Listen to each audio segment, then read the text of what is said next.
Hey, look at I that. How made did you it. make this work? Hey, my friend. Hey, I don't we know. I did walk it. around the house to get 4G, and I got it in this room. Well, there you go. You I don't figured know. it out. It did it. Fine. My broad, Yeah. yeah, What's like that? my broadband died like my internet died like 30 minutes ago. It just flat, Oh, that's and the worst. But we got it taken yeah, care of. That's what's important. One way yeah, or the other, we got it done. That's what's really important. yeah. I got panicked. Like I was on the phone with these guys on the company, and they're like, "Hey, yeah, restart the router and all that stuff." I'm like, "Man, it doesn't work. Like, fix it." But Yeah, and I yeah. mean, I live in a countryside, so my 4G doesn't really work well here in the village. So, but we I did got it. you. We're here now. Like That's what's important. that's it. Charlie, I'm very excited you being here. I've been on Instagram for several months, and it was not hard not to notice you. And your approach on certain things that as I said in one of my comments a few days ago, is very intrigued. Your approach and your way of thinking, which is something rare to see, at least on the social media and the world I belong in the last couple of months. So I have some interesting questions that I would like to speak with you today. For my audience, if you don't know who Charlie is, I don't know what you're doing on social media. So he's been here for a while. So Charlie, why are you on social media? How did you end up on Instagram? So I started this Instagram account because I wanted to try to help people out. Years ago, I left agency life. I was a supervisor at Omnicom and Resolution Media. I was spending $1 million a day for CBS and Activision, Nissan, Levi's Jeans, Disney, MGM, a million brands, whatever. I spent a couple $100 million, and I just got sick and tired of that lifestyle. And what I ended up doing was I tried to go out and help people, and I joined like the Ad Leaks group and Cat Howells and Tim Birds and Nick Shackelford's and Common Thread Collectives and all of that stuff. And I went out there to try to find help because I'm a client side and I was trying to help brands work. I got hired by brands to basically help them be successful. And I realized that there was a lot of really bad advice being sold a lot by really people that just weren't that good at their job. So I ended up getting kicked out of one Facebook group and then another and then another and then another between Tim Bird, Savannah Sanchez, all these groups eventually kicked me out. And so I ended up starting my own in about 2017. And that group is now about 10, 15,000 people. I think last time I looked, it was around 13 grand. And then I started writing ebooks because I kept getting the same questions asked of me all the time. And so I grew up Patreon, where all the ebooks are, and that is now a extremely healthy monthly reoccurring revenue for me, and I'm very happy about that. With dozens of ebooks and hundreds of hours of video, I ended up putting out a YouTube.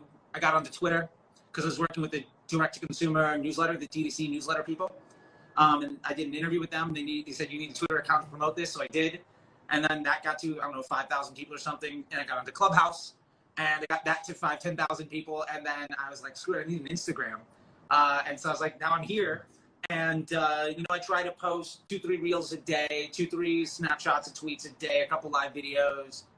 And just my ultimate goal is for people to see, I want them to have less stress and more success when it comes to Facebook advertising and business management. And I think that's totally possible for most people. And I think the biggest issue most people have is they just learn from people that are absolutely awful at this job. And the problem with that is the bad advice became way more popular than the good advice, which isn't that always the case. The thing that's wrong becomes way more popular because it's easier to sell than the thing that's right. And so, yeah, that's what I do now is I help people be successful. And that's why I'm here. And I really enjoyed your videos. Speaking of the reels, they caught my attention.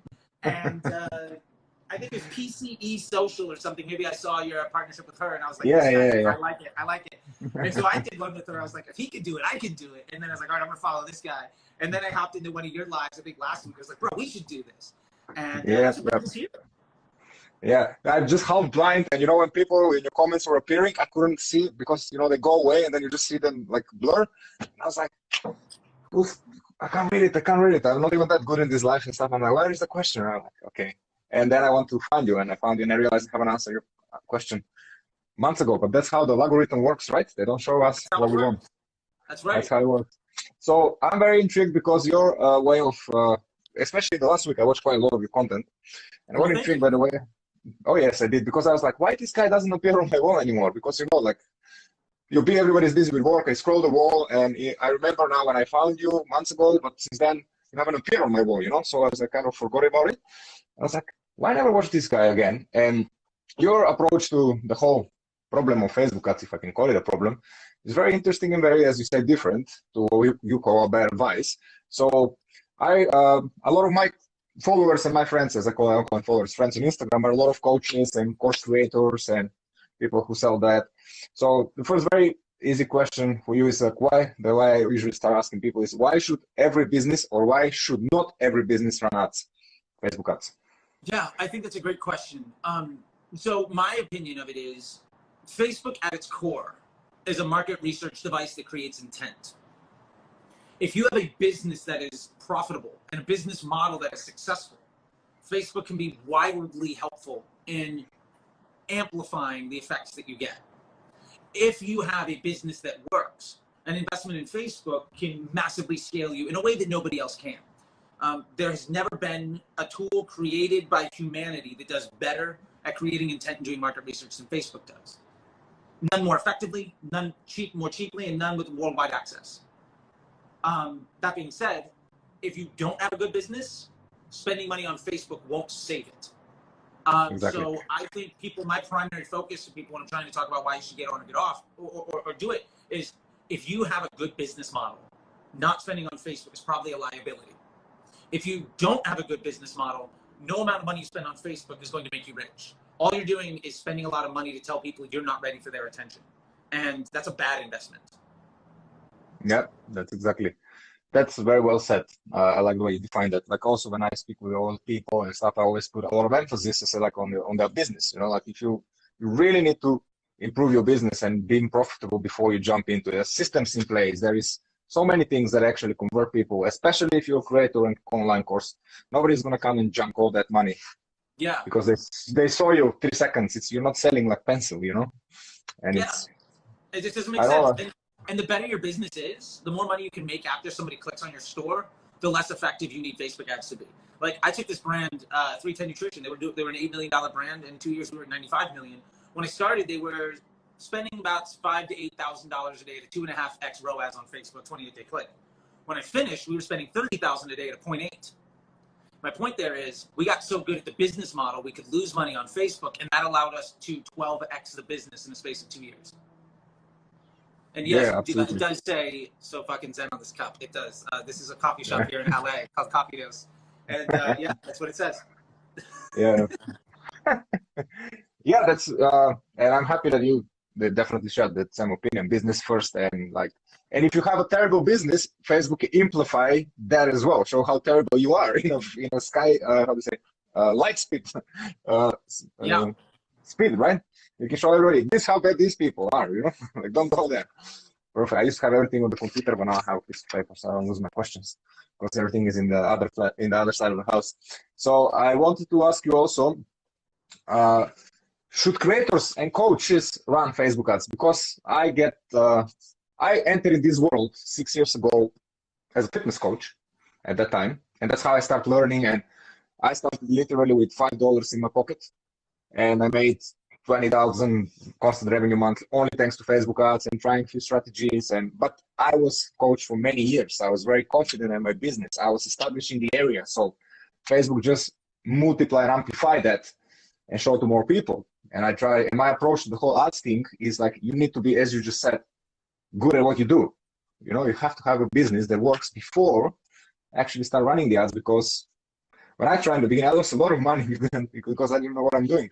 And I was like, oh yeah, look at these numbers and stuff. Like, in the end, always my conclusion was that I was the one who actually sells, because coaching is a bit different than e-commerce, right? It takes more to. So what are your opinion? Should coaches and online creators run ads? Yeah, I do think so. What I will say is, understand what your business objective is when you're investing in the platform. And what I mean by that is, if you have a $100 ebook or a $1,000 course, or like I have an MBA program, let's just say it's a lot more than $1,000 to get my time. We'll keep the numbers off. It's a hefty investment. It would be completely unrealistic for me to say that I could run Facebook ads to get a conversion on that $1,000, $5,000 or $10,000 or $20,000 or $50,000 investment, because there's no way I'm going to get enough conversions on a daily basis to leave learning phase. But what I can do is use Facebook media, use Facebook ads to promote content that generates high levels of intent and interest in somebody talking to me. What I can do is I can consider my business objective is getting on sales calls with people with a high level of intent that are high quality leads. So I'm using Facebook to acquire attention so that I can help people and that ultimately the right folks, because I give away tons of advice. I mean, there's hundreds of hours of stuff. You could easily pay people way more money than you could easily charge thousands and thousands and thousands of dollars and get way worse advice than I give away for free. But the results of that is because I'm amplifying that advice. If you apply it and you're successful and you self-identify, like I'm willing to pay to get more access. By the time you come on to talk to me, your thing is just like, when do we start? How much is it? So I'm using Facebook ads to create that legitimacy and get that reach. I can put up really good, fun content, but if nobody sees it, it doesn't matter. And to what we were talking about before about bad advice being popular, some people are really, really good at getting attention. And their advice is, for lack of a better word, dog shit. Like, look at Ty Lopez. Phenomenal. You know, he made it famous. He rented a mansion, rented a Lamborghini, hired some models, and made a get-rich-quick scheme on the internet and made millions. Really bad advice, really good sales pitch. So I'm trying to give really good sales pitches, or I'm trying to give really good advice, and then I'm amplifying the sales pitches that I have to get more attention. And my point to that is, maybe what's most important to you is that people see your message. And my buddy Dennis Yu has a great $1-a-day strategy of just amplifying your content to see what people respond to. And even if you're just using $1 a day on Facebook ads to amplify a few videos so that you can see what people like, what message they resonate with, and you can use it as market research, that's going to help your organic content and your conversations get so much better. Because you're going to see, well, this video is getting a view for a penny. This video is getting a view for 5 cents. Well, let me just talk about the thing that's getting me a penny, because clearly I'm getting more attention. And if you can figure out what people want from you, you're going to be better off. It's an old adage in business. You can be the person that tells the marketplace what they want. Very rarely is that person going to be successful. But if you listen to what your customers want and you provide it, then it's going to be really easy to let them give you money. And I think that's the biggest thing is just, if somebody comes to you and says, this is what I want, and then you're like, okay, great, here it is, they're going to give you money.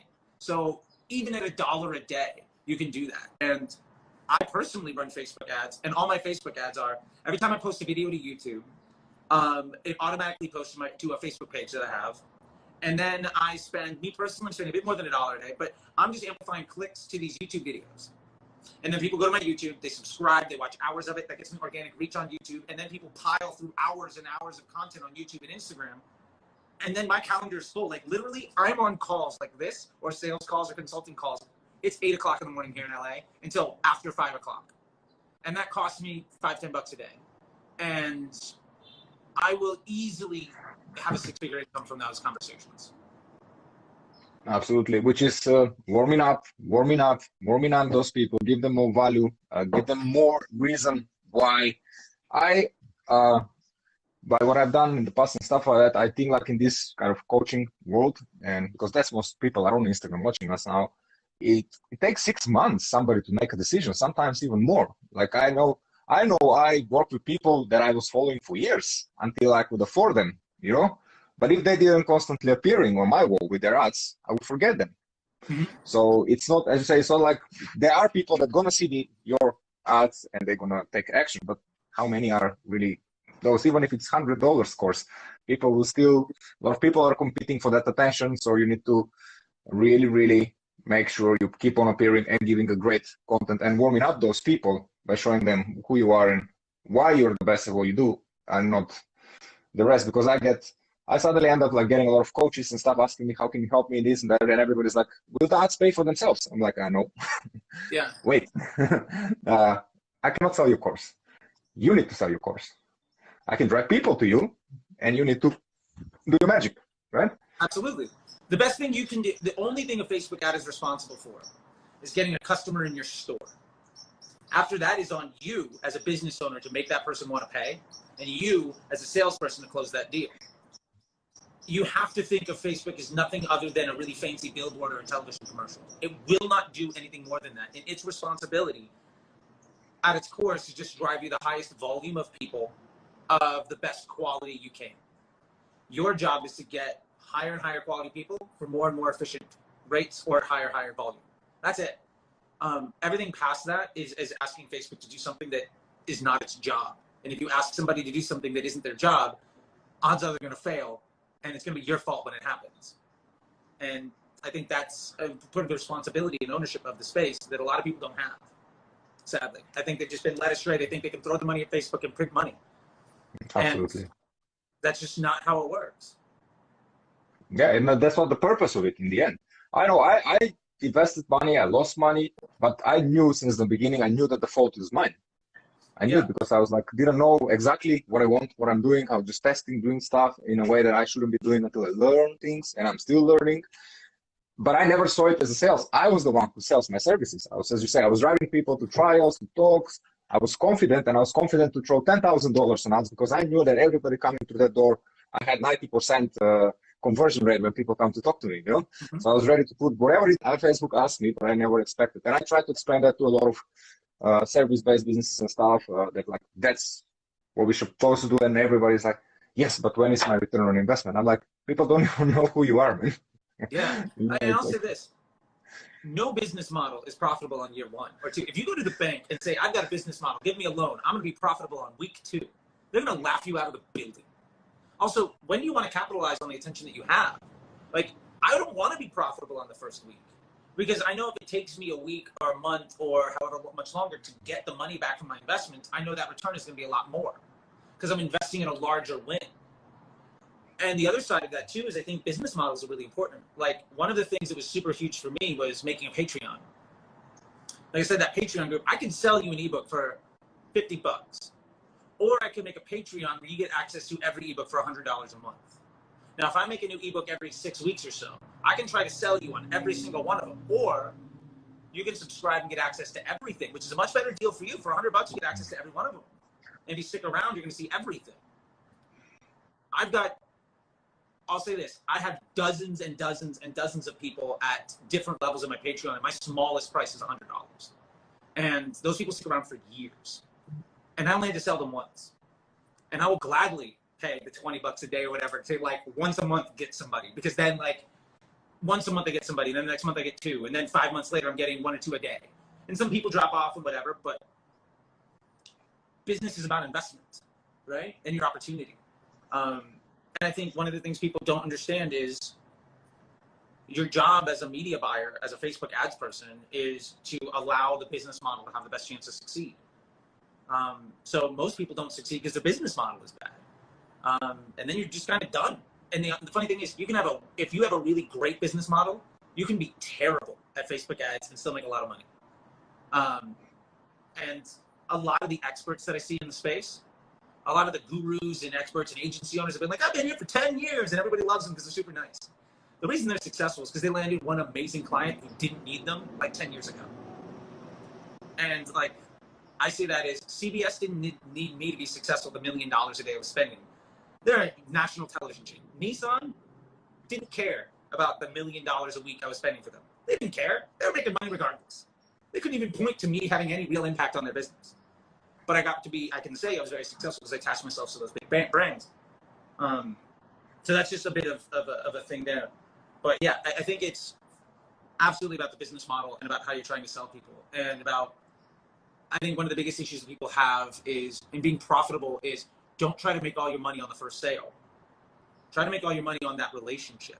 What you're doing is you are buying relationships at an exchange rate. And I'll gladly invest in our future together if I think I'm going to profit on it at the end. And that might mean I lose money in the first day, in the first month. But after that year, I make way more than that money back.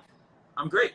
Like, I was spending $5 a day on TikTok ads, and I've easily signed contracts worth $20,000 to $30,000 from that $5 a day on TikTok ads that I started 5 months ago. Now, if I try to ramp out the math and try to do all the attribution and all of that stuff, there's going to be no way to prove it. All I know is I wouldn't have made that money if I wasn't there. And you know, you have to play the game, or you're never going to win. Exactly. Like I've seen that, like when I started and when I got better at it and stuff like that, I was like asking myself, I was walking around and everyone said, why is this business not doing ads? Why is this business not running ads?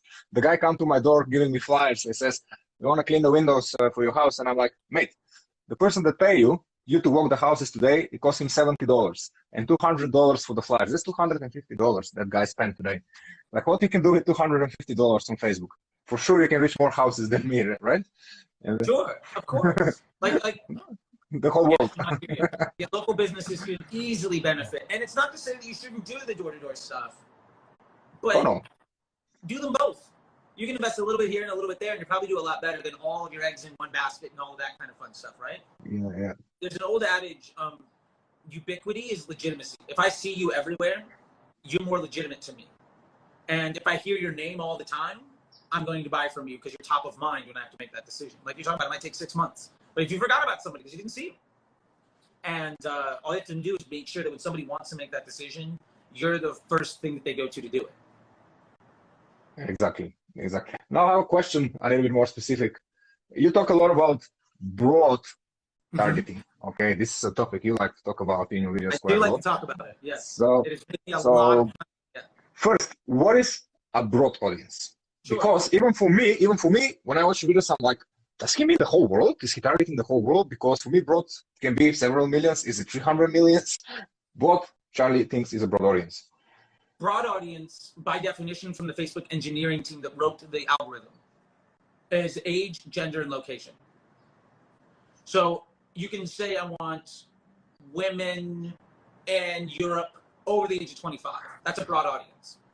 And the difference between a broad audience versus a narrow audience is those are the only 3 things that you can add to an audience that doesn't cost you extra.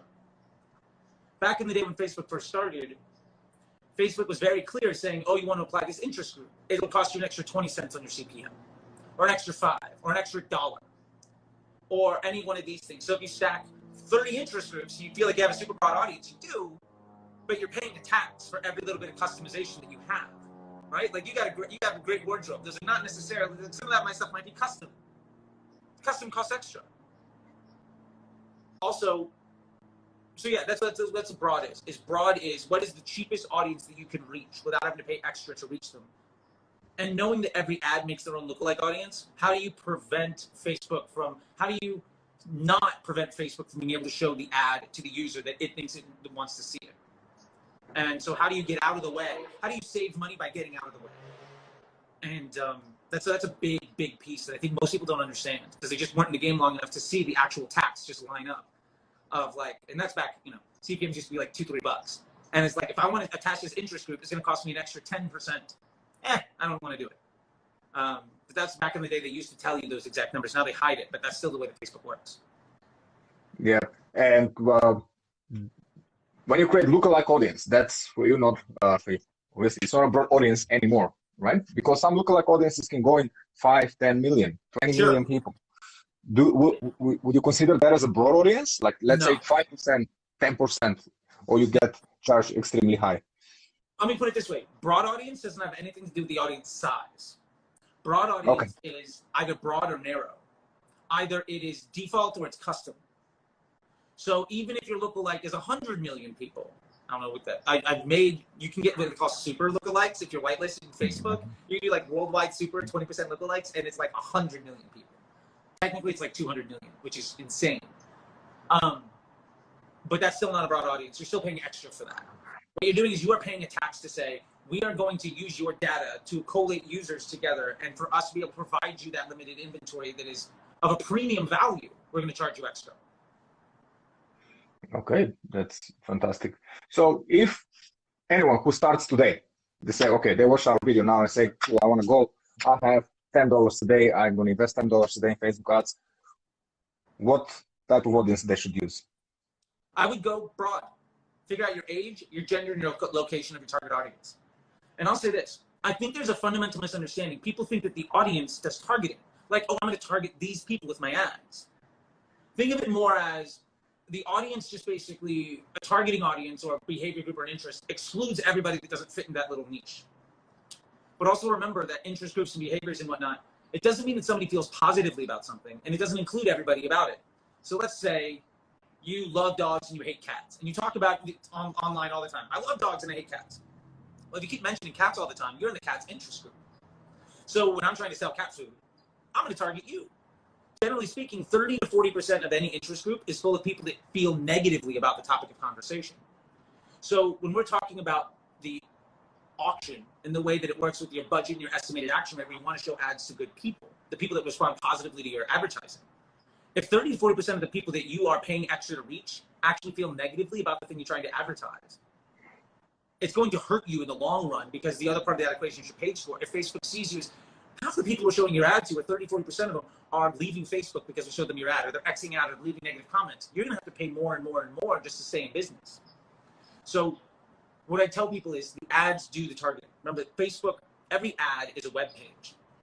Facebook is measuring the click-through rate, the bounce rate, the stickiness of that web page. Not what happens on your site, but what happens with the ad that you're promoting. And then because their number one objective is to retain interest for as long as possible, the average person swipes the height of the Eiffel Tower on a daily basis, which is crazy. But your job is to keep them there. So Facebook wants to show people content that they want to see. This was the big breakthrough with optimized CPM in 2015. That like changed the world of Facebook and was a bigger apocalypse than the iOS 14 issue. iOS 14 is a speed bump compared to what this was. And so if you want to target an audience, make content that speaks to that audience. So for instance, I'm trying to sell cat stuff, right? Or I'm personally a dog owner, right? And I want to get, I'm trying to sell, I don't know, dog toys. Have your ad say, hey, do you own a dog? You know who's going to respond positively to that? People that own dogs. You know who's not going to care? Somebody that hates dogs. And Facebook's going to show your ads to the people that can respond positively to it. So think of your ad, make your ad specifically speak to the person whose attention you want to have. If you're in a crowded room and you can shout 3 words and you want everybody in that room that you want to talk to pay attention to, what are those words going to be? That's what your ad should be. And you let the targeting be broad. And that is how you make Facebook work. Because also it means you're only investing in one place. If you only have one campaign with where all your money is being spent, maybe 1 or 2 ad sets, maybe you have 1 ad set at broad and you got 4 or 5 ads in there with 1 campaign. That means all of your money is being spent in one place, and that's an order of magnitude of complexity of like 5. It makes it really easy. If you had 10 campaigns, 10 ad sets with 5 ads a piece, that's 500 options for Facebook to spend money and to try to learn. Option number 1 with the 5 ads is 100 times smarter than option number 2, which means it's 100 times more likely to be stable. It's 100 times more likely to be scalable. And it's 100 times more likely to allow you to get insight and improve your business. And that's why when we were working on designing the Power 5 in the Disruptor Group, which you should check out the Power 5, Facebook's been teaching it for a long time, and I was so I was on the I was in the CBO and the account simplicity side of this testing. Hi Yash. My buddy Yash is here. Super smart guy. Give him a follow. The simpler your account, the smarter Facebook is. The less work you have to do. So what audience do you want to target? Broad. The real question is, well, who does your ad appeal to? And then just make ads that appeal to the person you want to sell to. So instead of using an interest group or targeting audience, make an ad that appeals to that type of person, and you'll target them for cheap all day long. And as I understand it, if they show interest, they engage with their ad, Facebook flags them in a good way and show them more of your ad, right? Yeah, absolutely. And they're going to find other people that look and feel like that person. Yep. So if you like something and then Facebook says, well, I haven't liked it, and you said, Charlie and I like it, well, everybody else on this thing might also like it because we're all interested in the same thing. Then they're going to show it. And I believe that also they will show your organic content more as well if you behave well.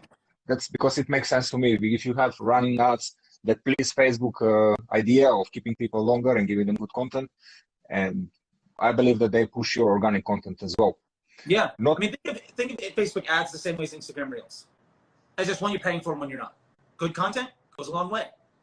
Bad content doesn't. And if it's bad content, but you want it to go a long way, you have to pay more and more money. And it's bad to pay more money on something that doesn't work. So just find the stuff that works and be good to go. And the last point of that is, I think the biggest mistake people make is they try to isolate all of the things that work and spend as much money on them. What you want to do is just remove the options that are bad. So remove bad choices and it gets smarter. Think of it like if you have a factory, right? And there's 5 or 10 employees that work for your factory. Some people can make 2 things a day, some people can make 10 things a day. And you need 50 things done. If you want to ask the person that can make 10 things a day to make 50 and you fire everybody else, odds are they're going to make them, but they're going to do a really bad job. Yeah. Where if you just get rid of the one person that makes 2 a day and you ask everybody else to like, all right, the other 9 of you, can you handle 3 things? Between them all, they probably can. And now you're getting more results for the same efforts. You're getting more and more efficient on your media spend. And that's what I'm saying, like, to scale your business, it's way more effective to get more efficient than to spend more money. It's way easier to reduce your costs by 20%. Go from $10 a sale to $8 a sale than it is to spend 22% more and maintain the same efficiency.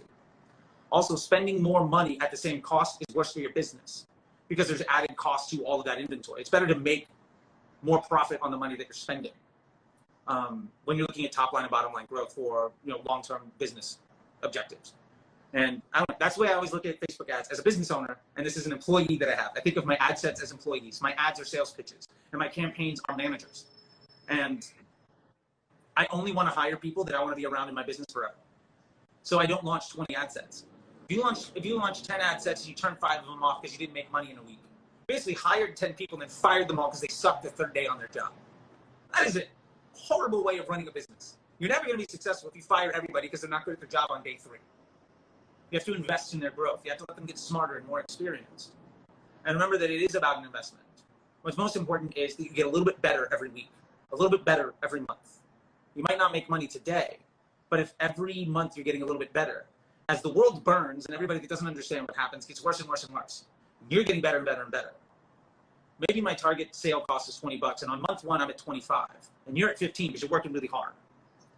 Well, you're working really hard, but you're taking more gambles, and you're trying to scale things, and next month is 18, and then it's like 20 because your CPMs constantly go up, and your attribution is tough, and it's unstable, and all of this stuff, and you're like throwing up your hands, and you're losing on Facebook. Say it costs you $1 extra every month, 15, 16, 17, 18, 19, 20, but I get $1 better every month. In 1 year, you're not going to be in business, and in 1 year, I'm going to be making 10 times more money. So which problem do you want to have? A struggle now, or working really hard now to make tomorrow impossible? We get to choose our problems. And so I just want to choose the problems that give me the most upside. That was a very long-winded, kind of non-direct answer to your question. It's okay. I went off on something. Yeah, it's okay. Don't worry. No, it's your way. It's your way. It's your style. It's your way. Keep it. That's why we like you in it. So, according to what you actually said, like I know, with the knowledge I have, which is a certain level, I know I can give quick wins, I think, to every possible business that exists out there. I feel like that I can give them the win if they want it and make them happy and stay with me 2 months. Sure. I know. But then it happened with my own business when I was actually learning this, then a problem happens, right? Then frequency go to hell. And the people who are about to ready to take quick actions, they took the action already. They're out of the equation, and then you have small audience that doesn't take action, right? Yeah. So that's because. So if you, how do you, what is your way of explaining business that quick wins are not the solution?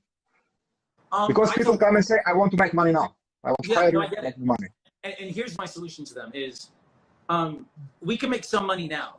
We can capitalize on all your potential today, and in 6 months you're going to be out of business. Or we can spend the next few months getting better and better and better. So your problem in 6 months is you need to go to your bank and allow them to have a higher credit limit. The question is, do you want to make money? Do you want to still be in business in a year? Or do you want to sell all of your potential for for 5 cents on the dollar right now? The question is ultimately, do you want to continue to make money, or do you want to solve this problem over and over and over again? Most people are like, well, I don't want to start any business in 6 months. I don't want to keep playing the lottery. I'd like to invest in this. And so then your answer is, okay, great. You want to invest in the solution. Let's go with the understanding that you're investing in a long-term solution. You're building a business. You're probably going to go into debt to build that business, but you're going to be profitable at the end. We have a plan to get there. Now, we can get a couple short wins right now to get some revenue in so you feel good. And there's no reason that we should turn off all your good money to do things my way, where you might not see a return for a little bit. So what we're going to do is we're going to do things my way with a percentage of your spend. And we're going to keep what you do going. And as what you do gets worse and worse and worse, at the same time, what I'm doing, because I'm investing in the long game, I'm going to get better and better and better. As what I'm doing gets better than you, when you're getting worse, eventually we're just going to shift all the money to what I'm doing. And we've transitioned you from a short con into a long-term business.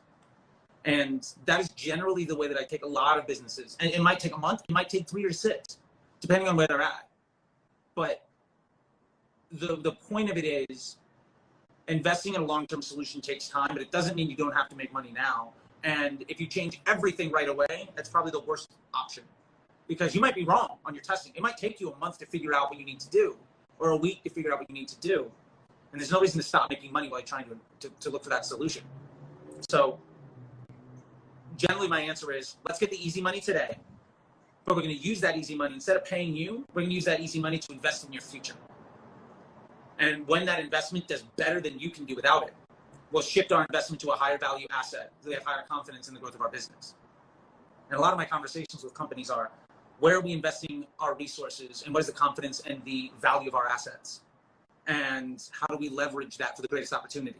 I never talk to people about, we're going to do this audience. I never mentioned ad set. You know who doesn't give a shit about ad set? The guy running $1 million business that has 20 other problems. He doesn't care. The woman running her coaching business, this guy who calls all day dealing with clients, doesn't give a damn about your creative test. They just want to know, are we making money yet? And the answer is yes or no. But it's always, we're getting better every week. We're getting better every month. You know, that concept of Kaizen. If you can get 1% better every day, after a year, you're going to be phenomenal. I'd rather invest in that than selling everything for a short profit and being out of business. Absolutely. You mentioned in one of your videos I watched yesterday, you call retargeting as a luxury problem. Oh, yeah. Why? Love it. I think I was sitting here when I was shooting that video. I recognized that backdrop. Yeah. Retargeting is a luxury issue for 3 reasons. Number one, the unit economics of the algorithm. So if you're retargeting, say everybody's been to your site in the last week, what you're doing is, say you're running broad and retargeting, site traffic last 7 days. Let's just use that for this example. Yeah. What you're doing is you're saying, all right, first off, I'm going to pay a higher CPM. Maybe that site traffic last 7 days costs you $20 and broad costs you 10 for the purpose of this conversation. So your average cost of advertising now goes up to reach certain people. Your argument is going to be, well, there's higher quality people. I'm going to make more sales for cheaper, which is true. But you're also going to be reaching more and more people at a higher frequency that don't like you. So your page score goes down. So your cost of advertising, even for your prospecting, now starts to creep up because you're a lower quality business partner to Facebook. Outside of that, it's a luxury problem because what happens to your prospecting when you're running retargeting is it gets worse. Because now your broad can't see the bottom funnel people that it was relying on a mix of top of funnel, mid funnel, bottom funnel. Facebook was doing all the retargeting for you, which is what broad will do, is handling the whole funnel for you. Now you're saying, I need you to be dumb because I'm going to steal the easy wins. So now the door-to-door salesperson never gets to see the final sale, which means you're now driving lower quality people at a higher cost to you into your retargeting audience. So now your retargeting audience gets less and less efficient and gets smaller and smaller. And as it gets smaller, you pay more money to reach those people because the CPMs go up because your audience is smaller. So those 2 points right away is you're paying more money to become a lower quality partner to Facebook. So you're getting, even your prospecting is going to cost you extra.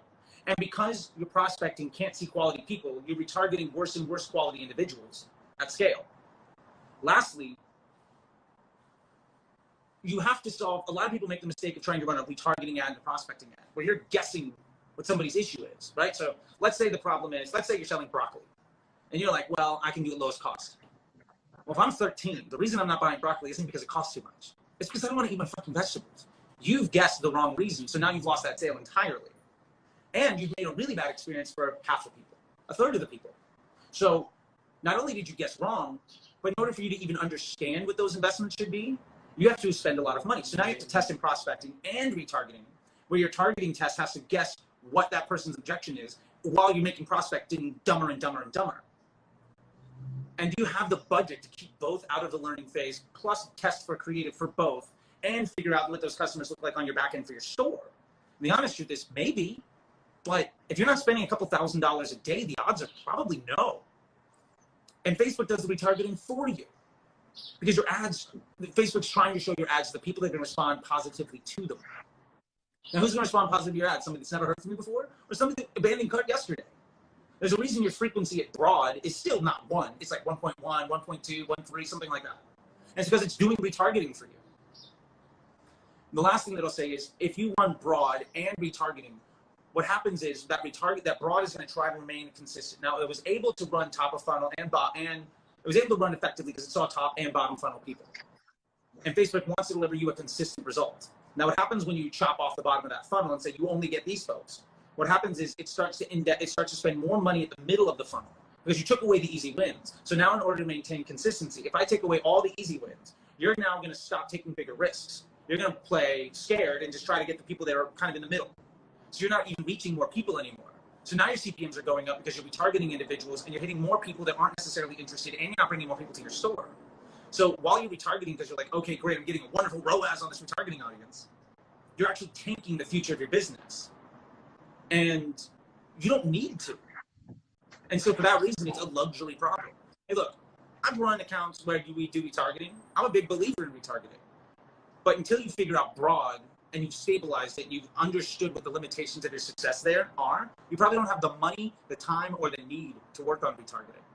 And you're going to sacrifice your long-term business growth for a short-term gain that will ultimately tank your ability to be successful at all anyway.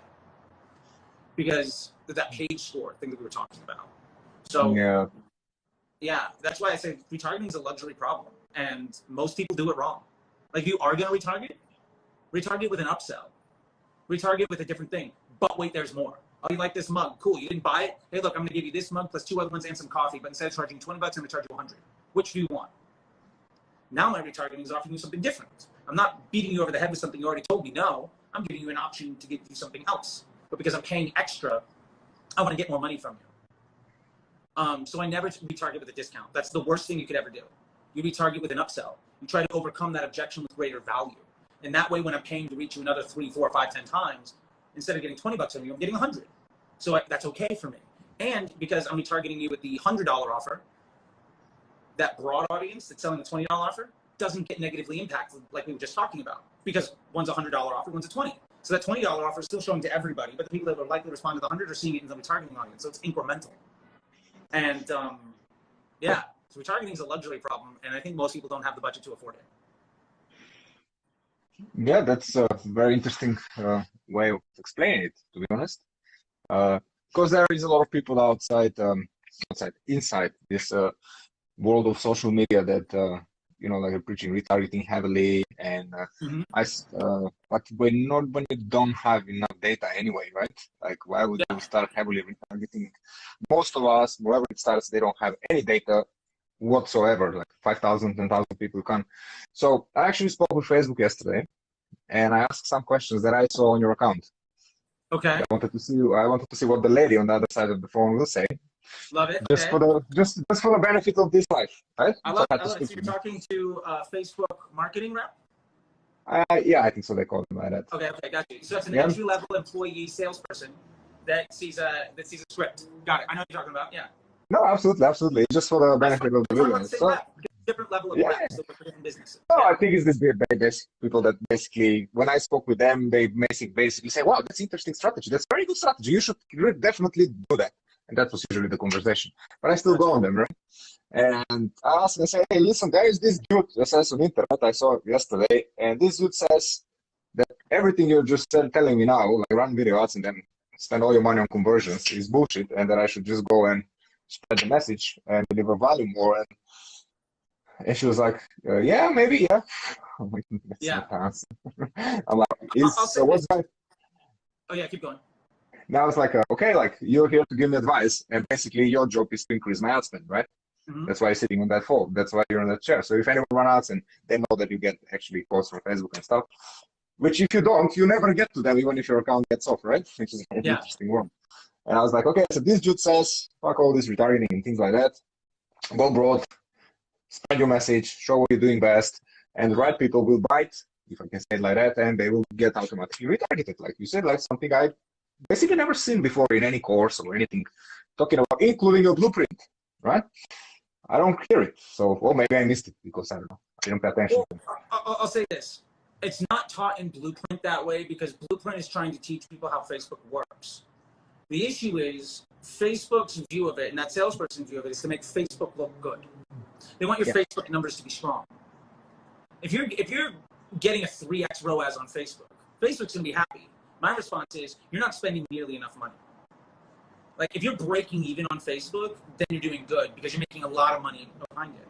And so their business model is that salesperson, and what we see inside of Blueprint It just teaches you what the building blocks are, but they're not actually taking business metrics and architecture in your model into account. And that's one of the reasons that you see like gurus and experts and folks that sell courses and people that work at agencies that are really well regarded. What they did really well was make Facebook look good so that people thought their problem was somewhere else.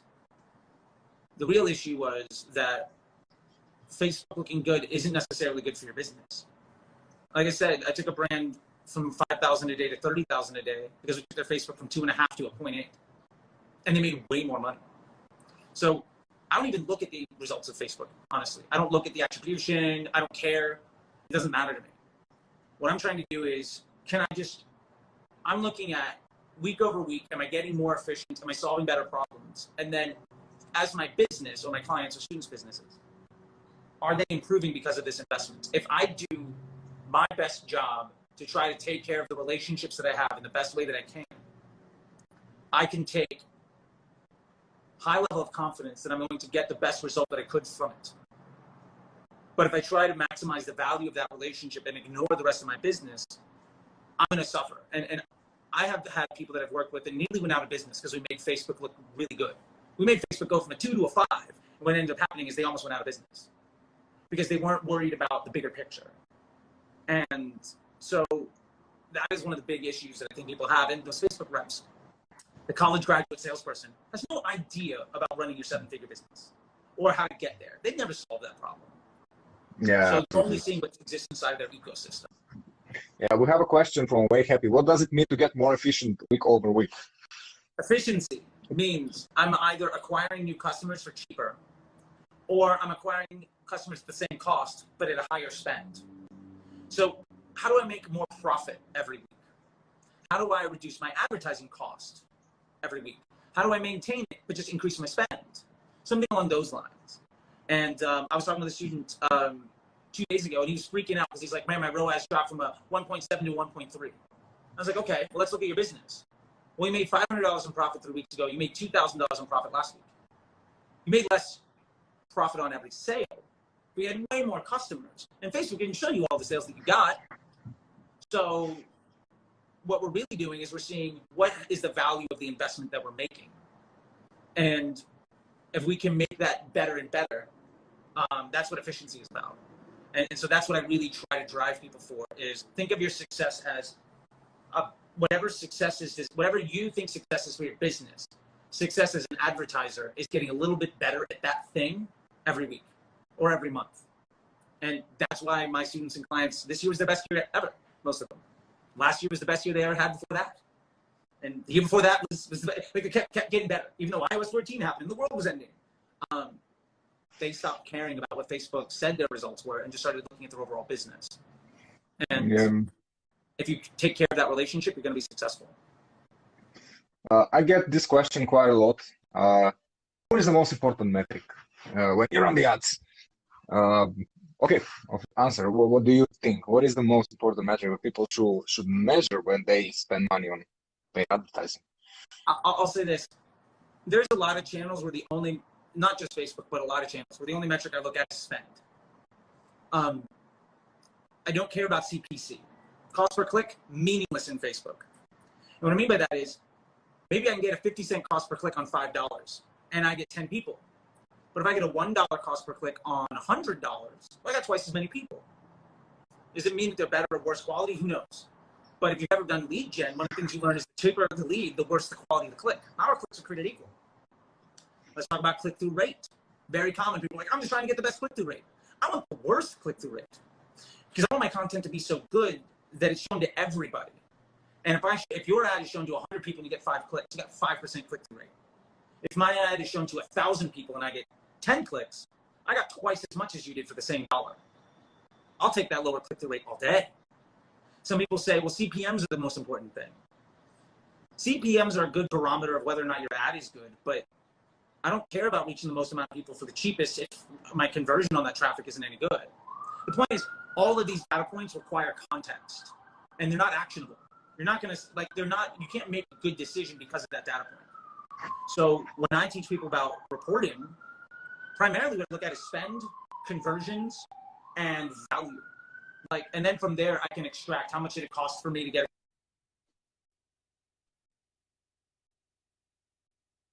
call 4 minutes. How much it No cost me problem. to get a conversion? How much money did I spend, and what was my return on that?